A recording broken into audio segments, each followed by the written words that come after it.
In the beginning, I mean, probably four of the most famous words ever written, right? Instantly recognizable. Absolutely. They conjure up this immediate image of creation, maybe a literal story, maybe something deeply metaphorical. For sure. But what if those words, and really the whole first chunk of Genesis chapters 1, 2, or 3, what if they're pointing to something else entirely? Something beyond the usual historical narrative or, religious doctrine. Exactly. What if it's more like a revolutionary map? A kind of symbolic blueprint for reality itself, for consciousness, even for how creation happens, like right now. And that's precisely the angle of the source material we're diving into today. It takes Genesis 1 to 3 and deliberately steps away from those conventional readings. Right. So this is our deep dive into a very specific Kabbalistic interpretation of these chapters. We're not treating it as history, not as rules, but as this really deep esoteric wisdom, almost like a twilight language, meant to show us something about consciousness, creativity, existence itself. Yeah, and our guide here is David Chaim Smith, specifically excerpts from his book, The Kabbalistic Mirror of Genesis, commentary on Genesis 1 to 3. And he's very upfront about setting aside the usual religious interpretations to really mine the text for its esoteric core. It's definitely challenging stuff. Oh, for sure. So our mission today is basically to unpack the maybe surprising insights hidden in these verses, but seen through this specific Kabbalistic lens. How does this story about creation, a garden, a fall, become a blueprint for manifestation, how we perceive things, the human condition? And the goal is to sort of give you a fast track to getting informed on this pretty dense, often obscure topic. We want to highlight those key insights, those aha moments. Because Kabbalah is dense. It's layered, uses metaphor, paradox. It's not always straightforward. No, it definitely isn't.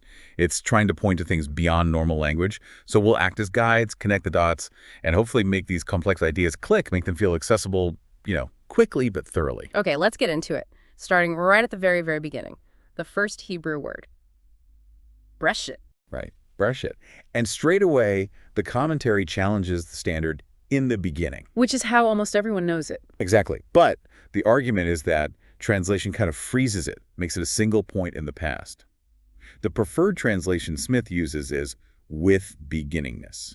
With beginningness. Okay, that sounds a bit clunky in English, but you're saying the meaning is critical. It's about that first letter, bet. Yes, the prefix bed, be. It can mean in, but it can also mean with. And with implies something different, inclusion, participation, being part of something. Ah, so not in a beginning that happened once, but with the quality of beginningness, like it's always present. Precisely. With beginningness suggests a constant state, an inherent quality of reality. It's always beginning, always fresh, always unfolding. It's not a past event, it's a continuous process. So the source says Breshit represents the dynamic nature of creativity itself. Like the pulse of existence. That's a great way to put it. The underlying pulse, always happening, always new, unique in every single moment. Okay, now here's where it gets radical. The source calls this view a direct assault on all conventional assumptions. Our assumption being that reality is sort of fixed, static objects in time. Right. We see tables, chairs, moments as solid things. But this perspective says, no, appearances are transient, volatile. The fundamental reality is this constant dynamic flow, this beginningness. And our normal way of thinking, linear thought, tries to pin things down, label them, freeze those moments. We try to freeze the frame, yeah. But the source argues that this primordial dynamism of Breshit, this constant unfolding, is actually what we experience all the time in our own perception. Our perception is described as an ever-changing ocean of transformation. Every sight, sound, thought, feeling is subtly different from the last one. We just smooth it over mentally. We habitually edit it into continuity, into solidity, but the flux is the reality. Like Heraclitus' river, you can't step into the same one twice. This dynamism isn't superficial. It is the nature of creation. Okay, so if creation is this constant dynamic flow, where does it flow from? What's the source? That brings us to Ein Sof, the infinite. In Kabbalah, this is the ultimate source, totally beyond any limitation or definition we can possibly imagine. Undifferentiated, independent, Right. completely beyond grasp. Exactly. The source stresses you can't capture Ein Sof with conventional thought. Texts like the Zohar call it the secret of secrets, utterly beyond thought. It's not a being, not non-being in our terms. It's like pure luminous potential. The source describes it as the zero from which the one, the beginning, arises. Yes, the 0 point. Yeah. The primordial void, but not empty, full of potential. It's the ground of all existence, the source of everything specific, but it itself isn't any specific thing. Yeah. Infinite potentiality. And from that infinite potential comes the first impulse, the spark that gets the whole dynamic process going. Yes. The commentary points to Keter, meaning crown, and Chokmah, meaning wisdom, as the very first emanations or impulses from Ein Sof. These are the highest, most subtle aspects, right on the edge of the infinite. Keter is the luminous space, the potential for creation. Right. Pure potential, the highest crown. And then Chokmah is the shining forth of Ein Sof. If Keter is the space, Chokmah is the first flash of light within that space, the initial illuminating wisdom. It's like the seed that contains the blueprint for everything. So the core of creativity is this descent, this unfolding of light or potential from Ein Sof through Keter's potential into Chokmah's active seed. That's the idea, a subtle unfolding from the infinite. Okay, so Breshit, with beginningness, points to this dynamic unfolding. And Genesis 1.1 continues. With beginningness, Elohim created. What about Elohim, that specific divine name? Elohim. Hugely significant in Kabbalah. The source links this name directly to the actual structure of reality. Elohim represents the divine blueprint, the framework through which creation manifests. And that framework is the 32 paths of wisdom connecting the 10 Sephirah, the tree of life structure. Exactly. The Sephirot are central. You can think of them as divine attributes, yes, but also as active principles, forces, or even like energetic lenses. They refract the infinite light of Ein Sof, organizing it to create the reality we perceive. So they're not just names, they're esoteric formulas, active processes. Yes, active principles of manifestation. They have this dual nature. Abstract concepts like wisdom, understanding, kindness, judgment, but also concrete forces and structures that make up the world. They are the structure. And Elohim is tied into this structure numerically too, right? Through gematria. Absolutely. The source points out the numerical value of Elohim is 300. This number is deeply connected to the Shekinah. We'll get more into her and to the structure itself, particularly the sum two paths. Gematria isn't just playing with numbers. It's seen as revealing hidden connections.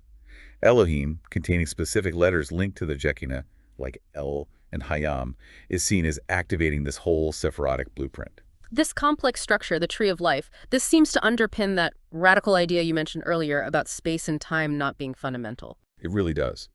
The commentary argues that our usual view of space and time as these fixed absolute containers, that's a product of conventional measurement, of our habitual ways of perceiving. The reality we experience with separate objects and linear time is constructed by how our minds operate, using these Sephirotic principles. It's not the ultimate nature of things. So we kind of create relative space and time through how we measure and perceive, rather than just existing within some pre-given absolute framework. That's the implication, yeah. Yeah. Perception itself is that ever-changing ocean of transformation. It's a flow. But our minds, structured by these principles, impose boundaries, sequence, measure things, creating the apparently stable world. The source contrasts this relative space with absolute or basic space, which is linked back to Ein Sof and the Shekinah, the undifferentiated ground. So the limits we perceive, like me being separate from you or this moment being distinct from the next, that's the mind's operation. According to this perspective, yes.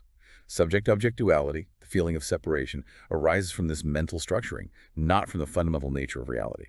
Okay, so where does the Shekinah fit into all of this? You mentioned her connection to Elohim. The Shekinah is incredibly important. She's introduced as the feminine aspect of the divine, but more specifically, the immanent divine presence. She's the presence that dwells within creation, continuously nourishing nature. The divine presence in everything. Exactly. The source identifies her as the very dynamic nature of creativity itself, manifesting as all phenomena. Everything we see, touch, experience is, in essence, an expression of the Shekinah. And she's linked to Ein Sof and Breshit. Intimately. The source says her essential nature expresses the nature of that essence, Ein Sof, and she nourishes her children by virtue of that nature, Breshit. She's the principle of unity and coherence, holding the dynamic unfolding together. She's the heart or soul of manifestation. All the diversity we see is unified within her. Wow. Okay, so the foundation here is reality is dynamic creativity with beginningness. From infinite potential, Ein Sof, structured by a divine blueprint, Elohim Sephirot, manifesting as everything through an indwelling presence, Shekinah, and our normal experience of fixed reality is a product of perception imposing structure. That feels like a lot to take in against our usual way of seeing things. It absolutely is. And that inherent difficulty leads right into the core challenge the source highlights. Yeah. How do we overcome those conventional assumptions, those ingrained habits of perception? If our mind habitually constructs this fixed, separate world, how do we even begin to perceive the dynamic, unified reality described here? This is where the source talks about faith. But it's crucial to understand it's not blind belief in dogma. Faith, in this Kabbalistic context, is more like a radical openness, a willingness to suspend the mind's constant categorizing and defining and accept that ultimate reality might not fit into those boxes. It's like being willing to not know, in a way, to be with the dynamism without needing to fix it. Exactly. A capacity to rest in the flow.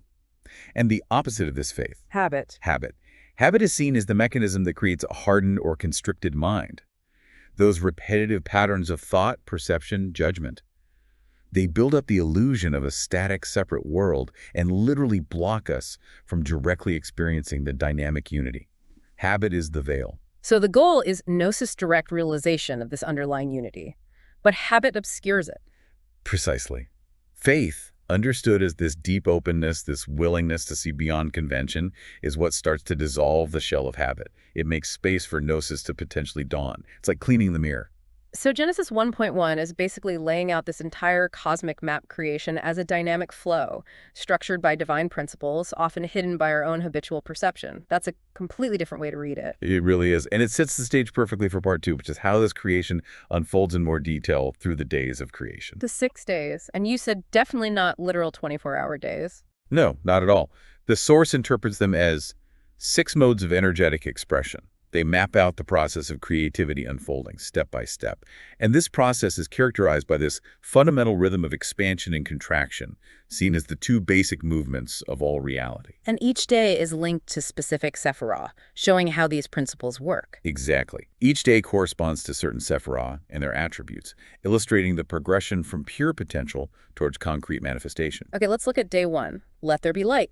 Gen 1.3 to 5. This is linked to cheesed. Cheesed, often translated as kindness or loving kindness, but here it strongly implies boundless compassion and critically expansion.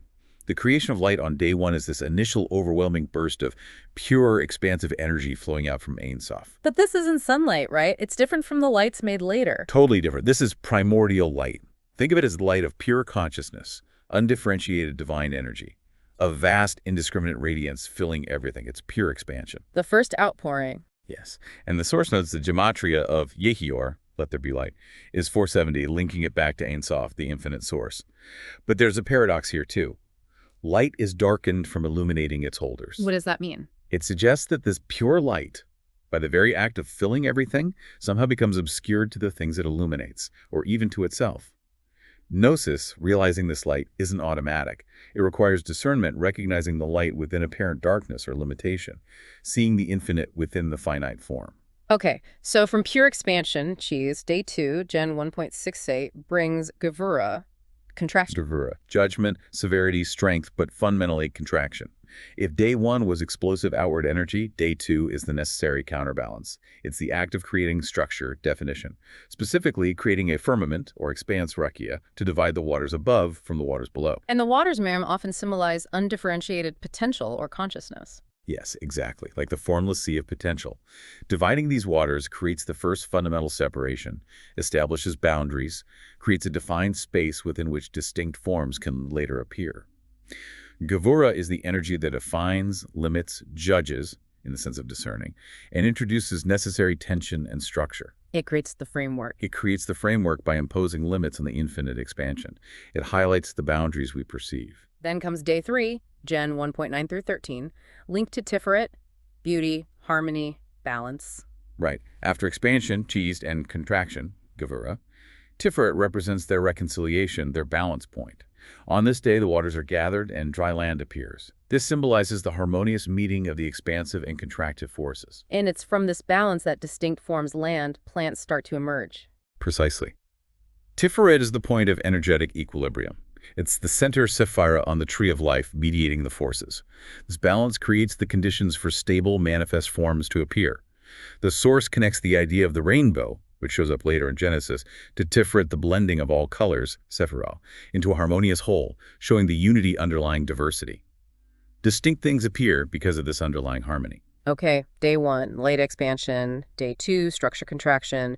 Day 3, balance emergence of form.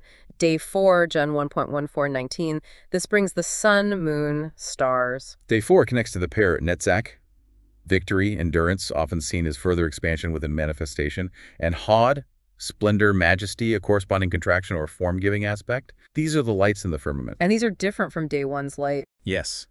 Day 1 was the source light. Day 4 gives us specific differentiated lights within the established structure, the firmament. They mark time, seasons, days, years. Netzach and Hod represent the ongoing dynamic interplay of expansion and contraction within the manifested world. They're kind of the engine of sequential experience, duality and perception, how we perceive distinct events unfolding in time and space. The mechanism for our perception of sequence. That's a good way to think about it. The dance between Netzach and Hod generates the flow of perceived phenomena. Right. Then day 5, Gen 1.20-23, moves to creatures, fish, and birds, linked to Yesod. Yesod Foundation. This day sees the creation of life forms that move within the established realms, fish in the waters, consciousness, birds in the air, the firmament space. This symbolizes the further differentiation and animation of consciousness and life force. And Yesod is the sapphire that gathers the energies from above and channels them towards manifestation, the foundation for the physical. Exactly. It's the integration point, the conduit between the more abstract or spiritual realms and the potential for physical existence. It's associated with movement, connection, communication, reproduction, the vital forces. And the source connects this to the idea of the Merkabah, the chariot. Ezekiel's chariot, the divine vehicle. Yes. The Merkabah is seen as the structure of the divine image, a complex pattern of consciousness that connects different levels of reality. The creatures of day 5, moving between realms, are interpreted as symbolizing aspects of consciousness in motion, parts of this dynamic structure, preparing for the final stage. Which brings us to day 6, Gen 1.2431, land animals, and finally humanity, linked to Yesod and Malkut. Malkut, kingdom, the fully manifested realm. Day 6 is the culmination in the physical world. Land animals appear, and then Adam, humanity. This is the divine blueprint reaching full expression in physical form. And that key phrase, let us make man in our image after our likeness, Gen 1.26. Critically important. In this Kabbalistic view, image and likeness isn't about physical appearance. It means humanity is structured according to the divine image, embodying the entire pattern of the Sephron, the tree of life, the Merkabah. Adam contains the potential for all these energies, all these principles, and crucially, the potential for gnosis. So Adam is like a microcosm of the whole structure. The gematria of let us make man is also seen as reflecting this connection to the full Sephirotic configuration. Adam represents the synthesis, the meeting point of the higher spiritual realities linked to soul levels like Ruach, Neshama, and the lower physical realm linked to Nefesh. Yesod connects the spiritual to the physical foundation, and Malkut is the physical manifestation. Day 6 shows their complete integration. Exactly. Humanity stands at the interface, embodying the entire creative process, bridging the divine and the physical. Okay, that provides a really rich symbolic reading of the 6 days, not as literal time, but as the energetic unfolding of reality according to the Sephirotic blueprint. It does. And this detailed blueprint leads us into part 3, the Edenic state. This is about primordial gnosis and the condition of Adam before the shift. Right, because after the 6 days, there's the 7th day, Gen 2.13, the day of rest. How is that understood? The source suggests it's not just stopping work. The cessation of activity is actually what reveals the underlying reality, the vast expanse of space that's always present at the heart of all motion. It's a shift in awareness, a return to that primordial ground, often linked to the Malkut aspect of Bina, understanding. Stillness reveals the dynamism of space itself. Interesting. And then the focus shifts squarely to the Garden of Eden, Gen 2.814, which dominates Genesis 2, linked to Malkut again. Yes, linked to Malkut, the realm of manifestation. But Eden isn't just a place, it's primarily a state of primordial gnosis, of perfect perception. It's experiencing reality directly, unfiltered by habit, separation, duality. Like seeing things as they truly are, unified within the Shekinah. Exactly. The source calls it a window beyond time, a state where the dynamic unity is directly perceived. And Adam is placed in this garden formed from the Adamish, Gen 2.7, the ground or dust. But Adama here is interpreted more deeply than just soil. It's the ground of perception itself tied to Malkut. Adam, humanity, is formed from this ground, meaning our being is rooted in perception.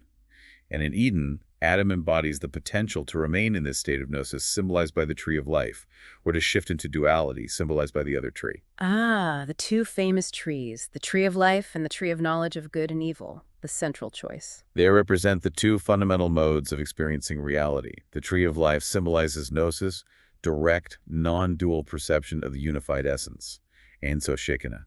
Eating from it yields life experiencing reality in its full, vibrant, unified flow. And the tree of knowledge. That symbolizes duality, the perception separation, subject-object, good-evil, self-other. Eating from it yields knowledge, yes, but it's knowledge about distinctions, categories. And the source says this comes at the expense of the unified experience, gnosis. The choice is stark: unified experience, life, or fragmented knowledge, knowledge of good and evil. What about Eve being created from Adam's side?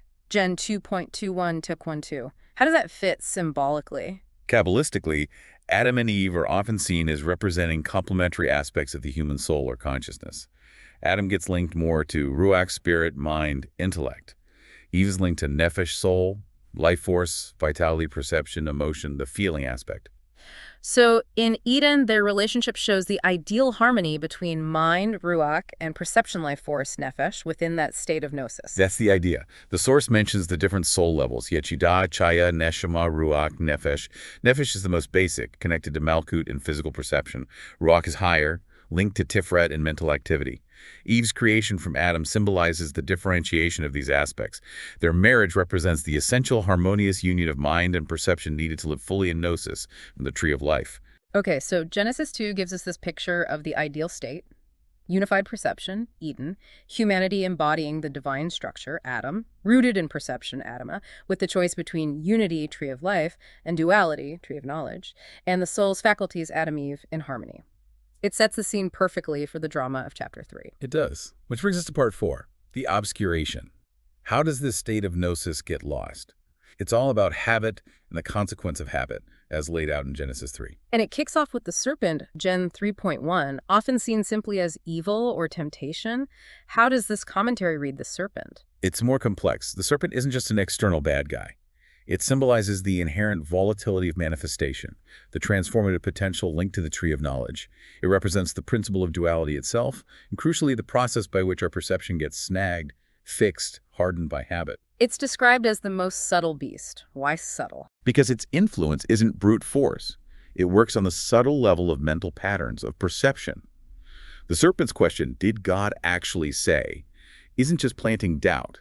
It's an invitation to shift focus, to start analyzing, separating, questioning the given unity. It tempts the nephesh, the perceptive faculty, to fixate on appearances as if they were separate from the divine source. It works internally. And then the act of eating the fruit, Gen 3.6, is the turning point. Yes, this isn't just breaking a rule. It's interpreted as the internal shift in consciousness. The moment perception switches from gnosis, unity, to duality, separation, good evil. It's the act that activates the obscuration, triggering what the source calls the consequence of habit. So habit is the key fallout. How does eating the fruit lead to habit taking over? The source argues that the choice to perceive through duality, eating the food, opens the door for habit to solidify that perception. Habit is the repetitive mental and perceptual patterning that takes this new dualistic view and makes it seem like the only reality, the default state. It builds layers, like sediment, obscuring the underlying unity of Bresha Shekinah. The serpent is subtle because it initiates this internal habit-forming process. The consequence of habit is simply the state of living within that self-created veil. Then comes the realization they are naked, Gen 3.7, a big moment. Huge. Symbolically, yes, it's vulnerability, but more deeply, it's the sudden awareness of absence. In Eden's gnosis, they were implicitly clothed in the Shekinah, the unifying presence. Realizing nakedness is realizing that the perception of that unifying wholeness is now missing. They see themselves as isolated, separate entities. And hiding from God, Gen 3.8 to 10. That represents the mind turning inward, contracting into the ego. When the world seems separate and potentially hostile, fear and self-reference arise. Hiding is consciousness pulling back, cutting itself off from the flow, trapped in its own self-consciousness. Well, we're down 19. These are the direct results. Interpreted as the experiential consequences of living by habit and duality. The serpent crawling on its belly, habit is grounded in the lowest aspect, nefesh malkut, stuck in the dust, now seen just as matter. Eve's pain in childbirth, neph perception life force, the suffering inherent in creating and perceiving through duality. Adam's toil and sweat, ruach mendaction, the struggle and effort required when operating from a sense of separation to habit, and returning to dust, the ultimate outcome of identifying solely with the separate material form. It sounds like the serpent's attack, the entry point for duality, is primarily aimed at the nefesh perception, the life force. That's strongly emphasized. The nefesh gets seduced by self-reference, by the appearance of separateness. The ego forms, identifying with this limited view, and it becomes a vicious cycle. Perception filtered by habit reinforces the feeling of separation, which strengthens the habit, which further filters perception. The nefesh gets caught in this loop. What about God making them garments of skin in Genesis 3.21? Ah, yes, a really poignant symbol. This or, skin, is contrasted with what the source implies was their original state, being clothed in or light. Or light is the natural radiance of the divine image.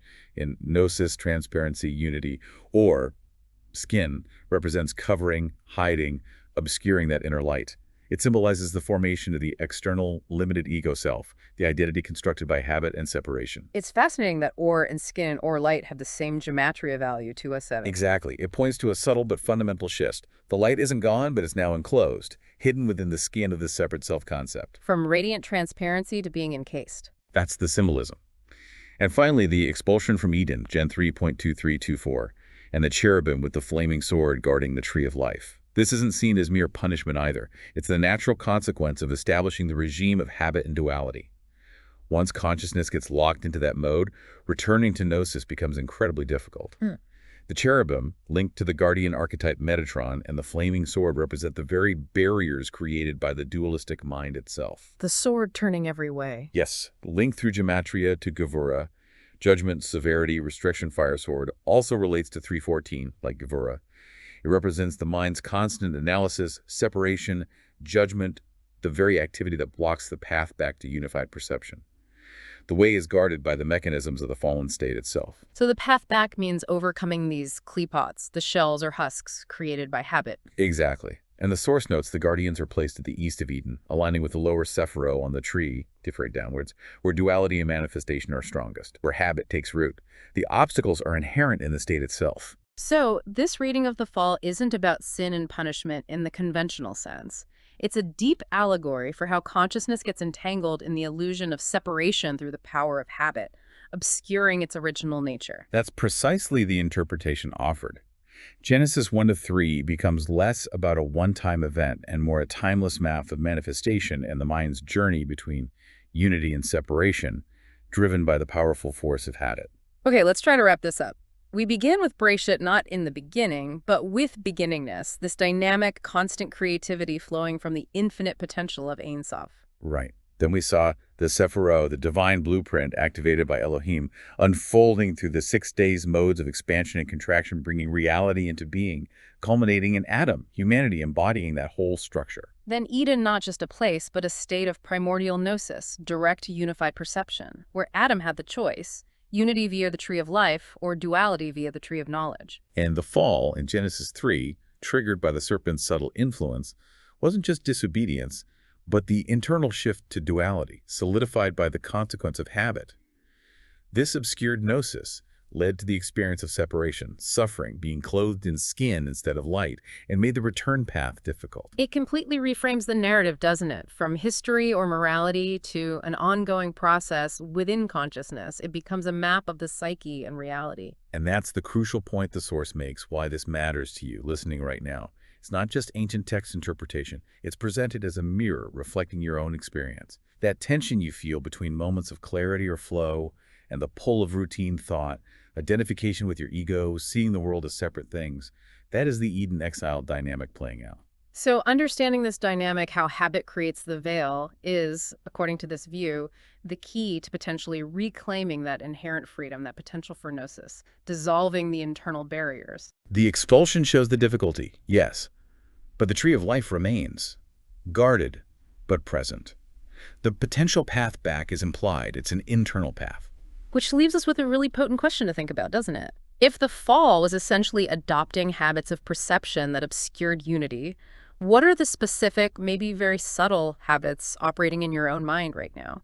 How do your patterns of thought and perception maybe veil your direct experience of reality's dynamism? Is the path back to Eden, that state of gnosis, less about changing the external world and far more about fundamentally transforming the internal landscape of your own awareness? Something to definitely mull over.